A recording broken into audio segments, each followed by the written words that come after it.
Now the Lord had said unto Abram, Get thee out of thy camp, and from thy kindred, and from thy father's house, and into a land that I will show thee. And I will make of thee a great nation, and I will bless thee, and make thy name great, and thou shalt be a blessing. And I will bless them that bless thee, and curse him that curseth thee, and in thee shall all the families of the earth be blessed. So Abram departed, as the Lord had spoken unto him, and Lot went with him. And Abram was 75 years old when he departed out of Haran. And Abram took Sarai his wife, and Lot his brother's son, and all their substance that they had gathered, and the souls that they had gotten in Haran. And they went forth to go into the land of Canaan, and into the land of Canaan they came. And Abram passed through the land into the place of Sichem, or Sichem, into the plain of Moreh. And the Canaanite was then in the land. And the Lord appeared unto Abram, and said, Unto thy seed will I give this land. And there builded he an altar unto the Lord, who appeared unto him.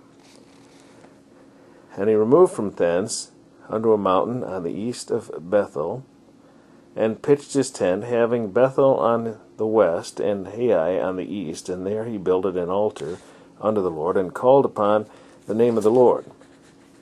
Now notice this is something that God did not tell him to do. And Abram journeyed going on still toward the south, and there was a famine in the land. And Abram went down into Egypt. It's the first mention of Egypt in the Bible. To sojourn there, for the famine was grievous in the land. And it came to pass, when he was come near to enter into Egypt, that he said unto Sarai his wife, Behold, now I know that thou art a fair woman to look upon. Therefore it shall come to pass, when the Egyptians shall see thee, they shall say, This is his wife, and they will kill me, but they will save thee alive. Now you notice that?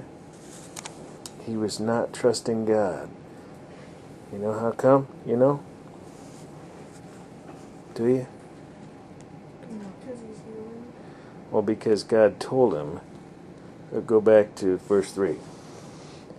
And I will bless them that bless thee, and curse him that curseth thee. And he says, And I will make of thee a great nation, and will bless thee, and will make thy name great, and thou shalt be a blessing. Now over here he says, The Egyptians shall see thee, and they shall say, This is his wife, and they will kill me, but they will save thee alive. So now how is God going to make a great nation out of him if he's dead? Say, I pray thee, that thou art my sister, that it may be well with me for thy sake, and my soul shall live because of thee. And it came to pass that when Abram was come into Egypt, that the Egyptians beheld the woman, that she was very fair. The princes also of Pharaoh saw her, and commended her before Pharaoh. And the woman was taken into Pharaoh's house. And he entreated Abram well for her sake. And he had sheep and oxen, and he-asses, and men servants, and maid servants, and she-asses, and camels.